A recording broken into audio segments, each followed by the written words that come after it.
to this episode of HerdCon Presents Book Chats. As a reminder, the opinions expressed in this podcast are solely those of the participants and do not reflect the opinions and beliefs of Marshall University Libraries, the Department of English, the College of Liberal Arts, or HerdCon. On today's episode, we're going to discuss Crystal Wilkinson's collection of stories, Water Street. Dr. Lumpkin, you want to take us into a little bit about Crystal Wilkinson and maybe the book? Sure thing. Yeah, we'll do a little intro here.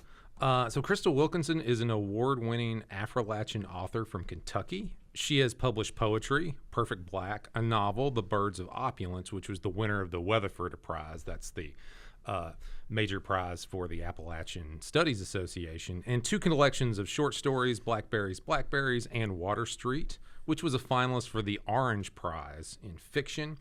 Her most recent work, coming out in 2024, is a culinary memoir called Praise Songs for the Kitchen Ghosts.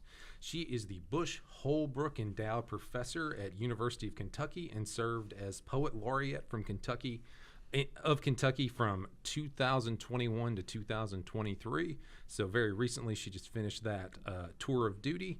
And today, again, we'll be talking about Water Street, and it was originally published in 2002 by Toby Press, and it has been reissued by the University of Kentucky, University Press of Kentucky in 2015 with a foreword by a fellow Appalachian author, Jacinda Townsend, and an afterword by Appalachian author Marianne Worthington. I always feel like if you get a foreword and an afterword, you're probably a pretty good writer, and you wrote something pretty good. So I wanted to get kind of your this was one of my picks for our season, so to speak, and I wonder what was some of your initial thoughts, Meghan, about Water Street. So I thought that it started off very slow. As you know, the first story is Yolanda. And she might be at a therapist. She might be telling her husband about the therapist. We're not really sure what is happening here. And I think I struggled with it because there are no quotation marks. Mm-hmm. There is dialogue in there, but there are no quotation marks, which led me to believe, like, are these conversations really happening in the time we're reading them? Is this a reflection? I was really confused. But I thought eventually, as I got further into the book, that it was a great way to open it. And I would actually like to read a brief quote from, I guess, the introduction, not the foreword, but not into the story. The first story, the kind of introduction to the collection proper. Yes. So in Welcome to Water Street, the very last paragraph in that section says, "On Water Street, every person has at least two stories to tell. One story that the light of day shines on, the other that lives only in the pitch black of night, the kind of story carried beneath the breastbone, near the heart, for safekeeping." And I felt like that was a great way to introduce you to this story because, these stories are all interconnected. They all say something. And so we get everybody's light story through the eyes of others, but then they tell us that dark story that's close to their heart. So I just thought that was a really nice way to start that by setting you up with that idea. Yeah, and it really kind of sets the collection as a whole.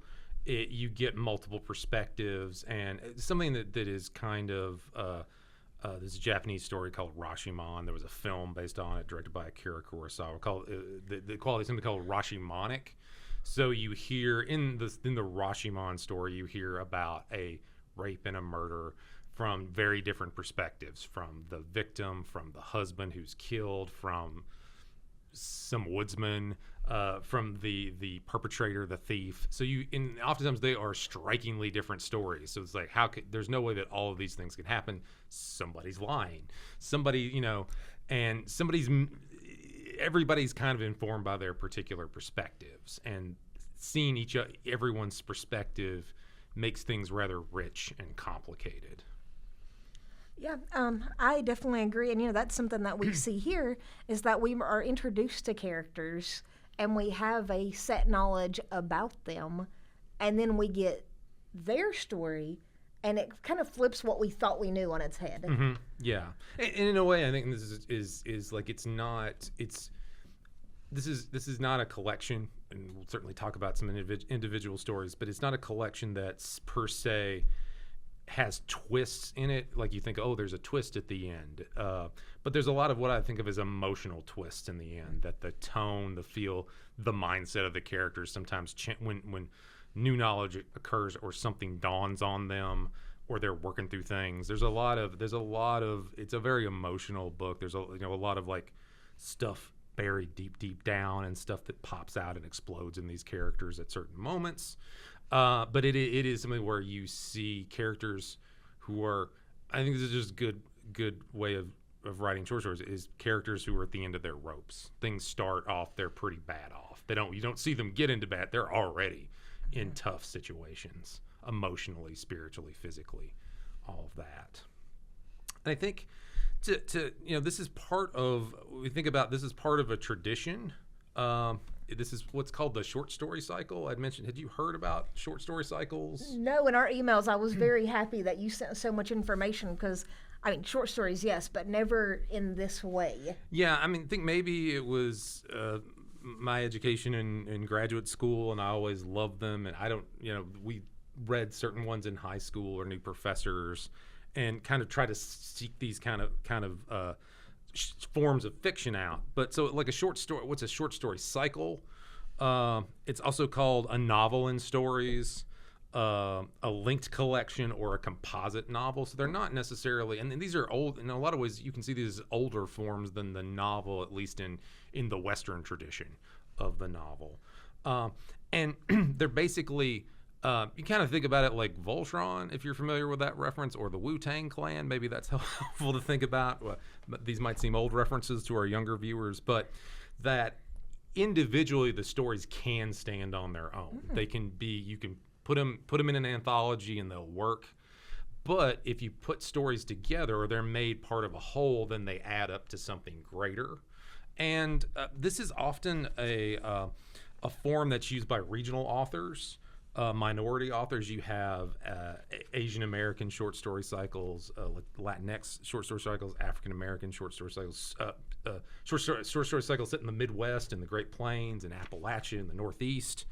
And it's a way to kind of, unlike the novel, which typically often has one major protagonist, or could have several, but here you get a real multiplicity of perspectives and a diversity of perspectives. So you're not really making a comment on one character and their struggle. You're making a comment on a community, in a sense.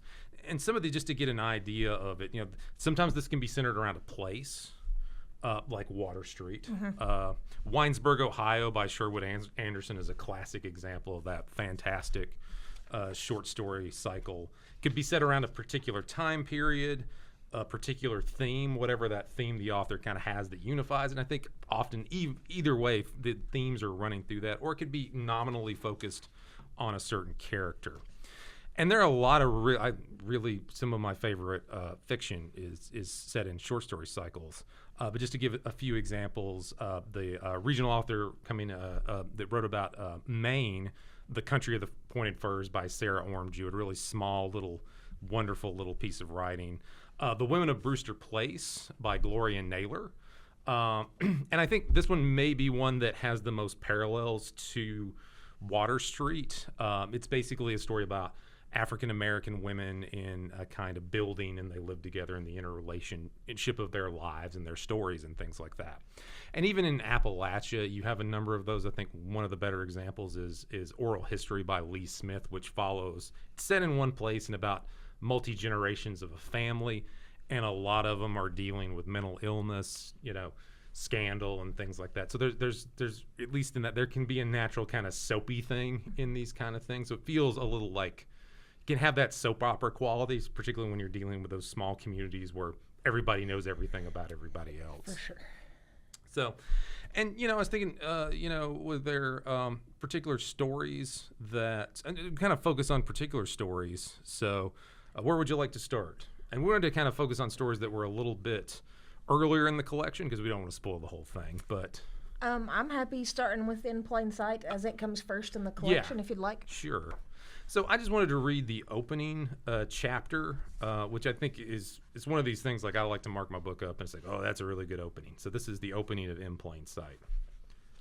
My mother talks to herself and to my father, who has been dead for 24 years. She's one of those women up in age whose spine is starting to crook right between the shoulders. She speaks in tongues sometimes, but she doesn't mean any harm. It wouldn't hurt a fly. Mama is developing a shuffle when she walks, wears mismatched outfits, pinstripes and prints, plaids and paisley. She's invisible. People can't see my mother, not since she shed her old skin in the mental hospital the year my father died, and came back home wearing her pain on the outside, a woman to be avoided. And yeah, I think you write a paragraph like that, I'm going to keep reading.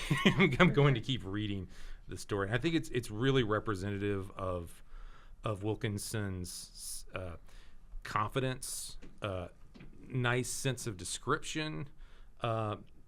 She's really, she uses just the right amount of language, but it feels descriptive. And I think very much you get a strong sense of the speaker in this. You know this character, Jeanette, what she's observed, what she's going through right from the get-go. So I just want to keep reading. Yeah, I actually have that last sentence marked, not since she had shed her old skin, but I had it marked because one of the things that we talked about that this book, I want to say is a main focus without making it a main focus, is that mental illness and this idea that she's gone through this horrible tragedy of losing her husband. She's gotten out of the mental hospital. She has problems, and that's what makes her worth being avoided. And that, I thought, was just what would seem almost out of place in a community like Water Street, especially when we get later in the story and we know that actually they are still being taken care of. I think it's the Reverend or someone who comes and tells the mother, oh, hey, I saw your gutters needed cleaned. John Jr. told me to clean them for you because the mother kept saying, no. So I felt like the community was willing to help, and it was Jeanette's mom who pushed that away. Yeah. It's almost, if she accepted that help, then that meant John Jr. was really gone. Yeah, and that's the heartbreaking. That's the heartbreaking thing about it. And they do, and also like how, I think this is a book that's very sympathetic to people who are dealing with a variety of mental illnesses. For sure. And also the people who are dealing with the people who have mental illnesses. And this story specifically, it brings up, so I would assume that by the time, this book is one thing, it doesn't give you like set timelines, and a lot of the times not set ages. They're mentioned every now and then, but normally it's like, oh, in 17 years, or when I got that job after high school. But just guessing about what Jeanette's age is, and her mother, I would think that they would be too old to start developing onset schizophrenia.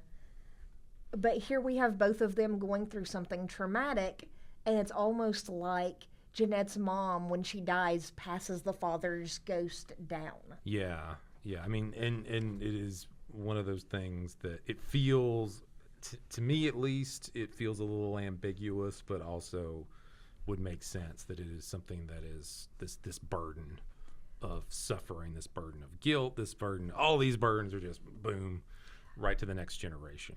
And that being ambiguous is something that I think follows each of these stories.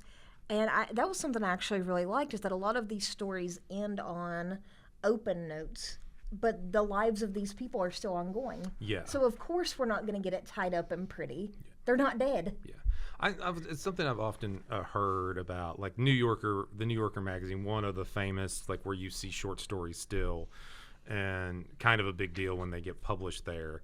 And I don't know if this thing is true, and this is like MFA writing program apocrypha. I feel like everybody's heard. But in a lot of ways, when they get those stories that they end up publishing, that there's this tendency to just cut the last sentence off of every short story that they publish, and it naturally leaves the story hanging. Mm-hmm. And it has that feel when you read it, and so I think that's something that trickles down to other writers, like, this is not a bad way to write a story. Let's leave people hanging and uncomfortable, and not necessarily close the circle, but it's more, I think in a lot of ways it can be more memorable. For sure. When it's that. So. I mean, this story specifically ends, this isn't too much of a spoiler, I don't think, with Jeanette now carrying the father's ghost. Yeah.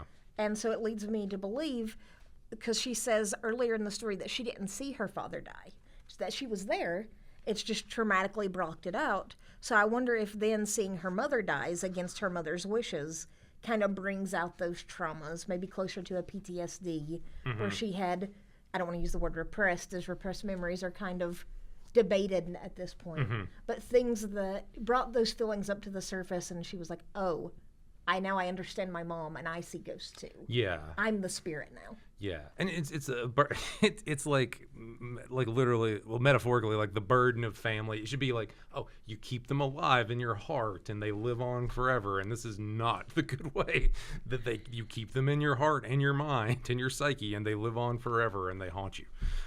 It has it kind of has a ghost story quality to it, and not in the fun way, not in the spirit can rest now. No, the spirit is turmoil, and you will join them one day. So. And the last of this story, but I don't think we have a choice in the spirits who haunt us. We have to settle for what we get, and I have. Yeah. So that's how that story ends. So it really surprised me that it was the father and not the mother that haunted her. And I really thought that maybe that was because of that broken bond. Like she talks about how her and her mother, especially with distance, they got to rebuild that bond. But her and her dad would have still had so much left to say. It's the the possibilities that could happen that's what gets to us. I think. There was another story where it's a character. We'll get to that one, but a character who is pondering the possibilities of life as he's about to get married. But I was kind of interested in since particularly stories that kind of end, kind of leaving you hanging, but also in a much more, I feel like, an energized way, is the story, The Evolution of Sandy Crawford. And that was one of the ones that you had picked out. So I was kind of interested in your thoughts on. So I love this story. Before we got started, like I said, I thought of, if you've seen the movie Krampus, of the two vastly different families, the one that's well off, who's worked really hard to get this life, who wants to share what she has with the family, and then the family comes in and almost spits in their face. Yeah. Spills things, leaves everything, doesn't offer to help her clean, and has that expectation that she'll continue to do it. And then in the end, she just cracks. She just doesn't care anymore. Yeah. She definitely needs it. Yeah. I mean, and also a story that starts out, and this is, some of the stories are in first person, some of the stories are in third person. This is one of the ones in third person, and it opens. It was 4 a.m. and Sandy Crawford had just finished pressing pressing and rolling her hair. So even before we start reading it, she's already up. She's getting ready for the day. She has to make herself. This is a reunion event. She's getting herself her place as perfect as possible, and everyone seems appreciative in that they totally take advantage of her. Yeah. And I don't know, I kind of felt I'm looking for the quote now, but if I can't find it specifically, I'll just explain. There is one part where she says, the first time I did this, I just wanted to show off. And I kind of felt like maybe she felt this was karma for getting above her raising, that because she wanted to be vain and show off all the great things she had, this is now her punishment that she has to continue doing it in a way. There's a wonderful one of her dialogues in Joe Carson's monologues about a mother telling a daughter, like, I can give you my great potato salad recipe, but you should not use it, because if you do it, you're going to have to make potato salad every time. Potato salad's kind of a pain to make. Just make mashed potatoes. Just make beans. And, this is like a whole undertaking to get everything ready for this reunion gathering that's at someone's house. If you've ever been to reunions, certain reunions are huge multi-day things, and people have T-shirts for them and stuff like that. And so this is much more small scale, but it is like it's a lot. And it was like there's probably like the initial thrill of it, and then that stuff gets really old and burdensome, and also the feeling the need to constantly top yourself. So, Sandy is she's got a lot going on at this point. Also felt like, not that her husband was bad, but that he wasn't as supportive. So while she's doing all this work, instead of thanking her for doing it, he's like, "Why are you doing this? This is family, not company." And I'm like, could you just be a little more respectful? Like, that was missing for me. But then you're going to be so worried at the end when she disappears. Yeah. Oh, yeah. These are like these people, and again, it is a good example of a character who has made a bed that they now have to sleep in. And I hate to use cliches, but it seems apt here, even though much of Crystal Wilkinson's writing pushes against. It's very vibrant and fresh, and doesn't use cliches in its on the sentence level. But she's kind of made her situation. She's conditioned these people to expect this. And one of the things where she so in the story, she passes out because she's just overwhelmed, and then she wakes up. Her sister Jacinda is looking after her, and it's like the next day when she gets up and she sees that no one has attempted to clean anything up whatsoever, and it is just like the grossest. Maybe I thought this when I was 17 or 18 or 20. No, but like at some point you're like, clean up, put the dishes away, toss the food that's gonna go bad. They're just like the minimum amount of effort. And I think like if it was a story where they did that, there's like, oh, I love my family, my family. But this is like this is the straw that broke the camel's back, to use another cliche that is nonetheless apt about this story. I also found this story interesting because I felt like it's the first time in the book that we really get a character who in this time period is very proud of her Black heritage. And see Jacinda, the sister, and seeing the way Sandy treats and talks to Jacinda about her just wanting to hold that culture.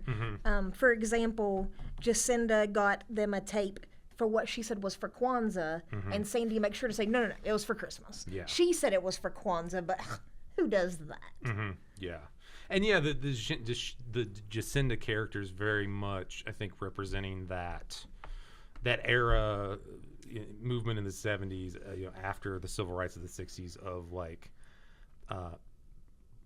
African Americans wanting to be proud of their heritage, wanting not to conform to white beauty standards, white culture, white art, the dominant culture. And it's simple things as like, I'm going to grow my hair out natural. I'm not going to torture my hair to look straight, and more like a white person's hair. Yeah, and I thought it was interesting that she does say all these not so nice things about Jacinda, calling her beliefs gobbledygook and those types of things. But then we get these parts where she talks about if she could escape her husband, same old, maybe she could go natural and maybe she could embrace who she was. So I felt like one of the big themes in this book, but we see it very clearly here, is that yearning for self. Yeah. I always think it's a little bit like whenever you turn 25, I always think that's the year that's the most stressful as far as getting older. It's like, wherever you are, you're not where you think or would like to be. You've either peaked and think you're going downhill at 25, or you're not where you need to be. So these characters, on a certain psychic level, they're at that kind of threshold year where like, I'm not where I need to be. I'm not happy in my life. I have the same thing with 25. I tell people, I'm like, if you can make it to 25, it's going to be okay. Yeah. And I guess in some ways, your 25 may be old when you're older. Yeah. Or younger. But yeah, that is this kind of moment of like, I am what mistakes have I made that have led me to this point, and why am I here? I went back to grad school at 25, so that was my my come to moment. Yeah. So definitely understand there. And I was speaking about possibilities and options. Kind of the last story we want to talk about, the girl of my dreams, and this is the story that features, and we do have perspectives of women, and we do have perspectives of men in this collection of stories. So this is one of the ones that you were interested in. Yeah, enjoyed. I liked this one. So, as I said, the first chapter is by Yolanda, and this chapter is about her brother. And in Yolanda's chapter, we find out that Kiki has, as a grown 25-year-old man, funny enough, has sex with an underage girl. And in this, he does show some remorse for that, but then he follows that remorse with, I couldn't help it. Yeah. Which I thought was. But this whole story is about him at one point finding out he was going to be a dad, and how who he presumes to be a little girl, he never got to meet this person, never talked to the mother again after she told him she was pregnant. He's haunted by this little girl that he thinks is his. And so it led me, any of the other girls in this story who talked about not knowing their father or wanting a father, I always wondered, is Kiki the father? Oh, I don't know about that. It has that specter to it. I mean, I think too, this is one of the things is that two of those, the In Plain Sight and the Girl of My Dreams, they often deal with specters and ghosts of some sort, and I think that's part of African American narrative traditions, is that you have it's a wonderful film called Daughters of the Dust. If you haven't seen it, I believe it's all free in a lot of films. It's Julie Dash's only feature-length film, and it's about a small group of the Gullah people. They're going to migrate up east into the Northeast for work, and the whole extended family is going to go. Some of them stay. And in that, there is a character who is the future daughter of one of the characters, and she's just kind of floating through different parts of the film, popping up here and there. And this idea of the ancestors that are looking over us and the future generations that are also there, and that these are kind of the people who've been lost, the people who may be the possibilities that a life could have, that so many different options were out there for a character like Kiki. Because Kiki gets around. He is a funny thing in it where he's like, at the rehearsal dinner for his wedding, which he does not seem too enthused about. He's like, I think I basically slept with every woman that's going to be there. So it is a naturally awkward moment. I hope nobody has to do that whenever they get married, but I'm sure it happens more than we'd like to think. But yeah, he's just in a place where he's he doesn't seem very enthused about the prospects of wedded bliss. So, and this is another one of those stories that leaves on an open ending. I will tell her that my daughter has sent for me, and I cannot fail her again. So it kind of leaves you like, is he actually going to cancel this wedding that he's been so stressed out about, like the day before the wedding? And he makes it very clear that this wedding was like $10,000 not paid by him. Yeah, he feels very like he's there. He doesn't want to be indebted. It's like he's going to marry into this family, but he also doesn't want to be indebted into this family, the family of the Nadine, who he's going to marry. And so it's just like, again, I think it's another example of someone's made their bed and now they're lying in it, and suddenly they're like, I don't know if I want to lie in this bed. Go ahead. One of the things that I thought was interesting is like the other story, In Plain Sight. It's a romantic ghost, and then it becomes a parental ghost. But in this one, he talks about Ina, the mother, but it's not her that's haunting him. This isn't lost love that's haunting him. Yeah. It's fatherhood, or that absence of fatherhood, that is haunting him. And I thought that was a different take than In Plain Sight, where it's the father that's the ghost. Now it's the father who is yearning for fatherhood. Yeah, and it seems to be the one that it was where the least amount of complication he had to deal with, and that is just she just gets whisked away, and it's like he never had that problem, but still there's this absence in his life. There's this guilt that comes through, and he seems a little lost. That is like the breaking point of where he's a character that is not in control of his destiny, but is being controlled by his decision. Emotionally is being controlled by his decisions, as many of these characters are. And I think, I really like, some of these characters make me enormously angry and frustrated, and I find them annoying, but I also understand where they're coming from, and I really care for them at the same time. They're like family members and close friends, by the end, when you hear the various stories. You're like, they drive me crazy, but I also want the best for them. And I think that's a real testament to the writing and to the narrative as a whole. For sure. And then just one last thing I wanted to say about Kiki was that I found it interesting that he is, I don't want to say like a father figure, but he is like a father figure to Yolanda every time she's suffering. Mm-hmm. He's the one that has to call his mom and say, hey, Yolanda's going off again. Like, so he is, in a way, fulfilling that responsible father role, but it's not his. And he feels that, that ache. Yeah, I hesitate to say that he probably could have been a pretty good dad. He clearly has a nurturing mentality, and I think the woman he's supposed to marry, there's kind of a cold, and there's a distance, and there's something that's antiseptic to it. She puts a towel down every time they have sex. Yeah, and just like, there. It feels like occasionally you want to do something like that. That's fine, but you do it every time. It's like, what's wrong here?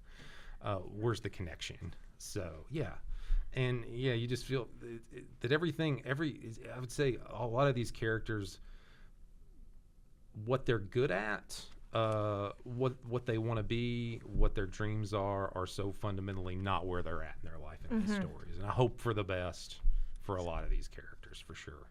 Same. And then, speaking about Kiki's fatherhood, we're not going to get too deep into this one, but this book, the good fathers in this book much more weigh out the bad fathers. I can only think of Mouse's father, who might be considered a bad father. But then you have Leonard in the last story. And I was wondering about that, and you might have some insight, but we don't really get it. Did Leonard know that he had a child? Because he seems very excited to have Angie. Yeah. But if you're that excited, why are you waiting this long to be in her life? Yeah, I don't know, or and then that last story, he remarries and he seems fairly content, and he's also economically comfortable. Yes, very. At that point, he's got a good job. He's got a decent house. He can take Angie to various places, fun places in Cincinnati. If you're from there, visit there. But yeah, it just seems like he's. I guess there's also like the issue with like, people having that first child or having children young. They may not be in the best situation, but they get a career. They move up. They become professionals in whatever endeavor, and they're a little more comfortable. So he's more giving. But yeah, sometimes like kids just want a little. They just want a little love. There's. Why? Yeah, that kind of like, why are you caring about it now? Yeah. That's more like you're trying to make up for lost time. Yeah. And as we know, it breaks Angie's heart because that is not the father of her dreams. Yeah. There's a lot of heartbreak in this book, which is why I like it so much. But there's a lot of comedy too. I laughed out loud several times reading this book. Yes. You need a little bit of that with all the sadness. But yeah, this is excellent, but highly recommended. I don't know when I'm going to teach Appalachian literature again, but I'm going to assign this one because I do like assigning short stories, and this is a heck of a collection to look at. So, all right, I think I'm ready to close it out. What about you? I think I am too. Make sure to like, subscribe, all that. Check out all things HerdCon. Just type in HerdCon, and that should probably get on the internet and should get you there. So, please check out our other episodes and all that good stuff. Also, hopefully, if this episode is up in time, you'll know that you can watch us record a live podcast at the upcoming HerdCon. We'll make sure to keep you posted on that, where we will be talking about Trashlands by Allison Stein. Yes, a dystopian, post-apocalyptic dystopian climate fiction Appalachian story. So, yeah. Very excited for that one. Thank you. Take care.